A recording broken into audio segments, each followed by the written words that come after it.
Uşaq böyüyür, ətraf mühiti öyrənir və öyrənmək zamanı əlinin altında kiçik parça olsun, düymə olsun, oyuncağın bir qırılmış parçası olsun, təsadüfən uda bilər və yaxud nəfəs yollarına keçirdə bilər, qulaq dəliyinə və yaxud burun dəliyinə sala bilər. Belə hallarda valideynlərin soyuqqanlı davranmağı həyat qurtarır. Əgər sizin evladınız oyun zamanı hər hansı bir kiçik parçanı udubsa, amma tənəffüsü rahatdırsa, sizin əlavə bir müdaxiləyə ehtiyac yoxdur.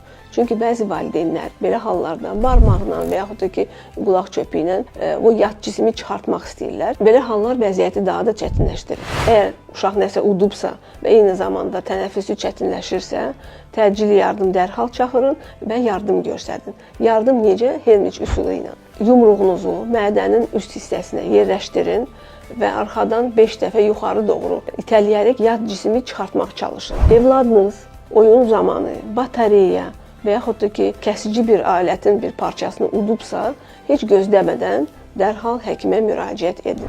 Əziz valideynlər, belə hallarda doğru addım həyat qurtarır.